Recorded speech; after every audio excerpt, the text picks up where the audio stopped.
Mobility is possibly the least important stat in all of Destiny 2. It only affects your walking speed, strafing speed, and normal jump height. Slightly useful on the Hunter class, reducing how long it takes for their dodge to recharge. Titans and Warlocks can completely ignore mobility because their jump options make up for what they lack in mobility. For Hunters, it's not really worth speccing into that much either because you only get a couple of seconds shaved off your dodge cooldown, on top of the fact that resilience and recovery are much better. As we all know, recovery makes all aspects of recovering your health become quicker, from reducing the delay before your health can start to regen to how much health you gain per second. And resilience not only provides you with more health but also reduces flinch and adds damage resistance.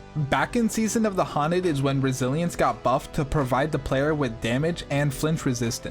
This effect was initially 40% damage resistance, but shortly after got nerfed to 30% with the release of Lightfall. The update to resilience has made it become a stat you must prioritize when it comes to creating an endgame build. I think resilience is fine where it's at right now, but I would love to see mobility get buffed. I was thinking mobility could affect enemies' target acquisition of you. The more mobility you have, the less accurate PvE combatants would be. The always on time Sparrow reduces how aggressive enemies are towards you, and the Hunter's dodge removes tracking of projectiles. There is also the lightning reflex perk back in subclass 2.0 on Arc Hunter that made you harder to kill while dodging. This effect was brought into flow state for Arc 3.0, so there are already multiple effects in the game similar to what I'm proposing. In fact, strafing already somewhat manipulates how accurate the enemies are against you, so why not increase this effect when you have more mobility? With this change, players would actually have a reason to spec into mobility for endgame PvE instead of being essentially forced to run max resilience all the time. More options for build crafting would open up with this change. You could be hard to hit yet tanky, but if your health gets low, it would take a considerable amount of time before your health fully regenerates if you choose to prioritize resilience and mobility. Or you could be a glass cannon that's rather hard to hit and doesn't have much health, but the health you do have regenerates considerably faster if you choose to prioritize mobility and recovery. Honestly, the possibilities are endless. The buff to resilience back in Season of the Haunted was very much needed, but now I think it's time for mobility to get the same treatment. Movement boosting exotics such as Stompies and weapon perks like Killing Wind would automatically become more viable and useful for endgame PvE content. Just imagine how awesome it would be if you could spec into a stat that allows you to dodge bullets as efficiently on the ground in a Grandmaster Nightfall as you can on a skimmer. And that's how I think Bungie can buff mobility. Let me know your thoughts about my proposed change in the comments, subscribe for more, and thanks for watching. I'll see you guys next time.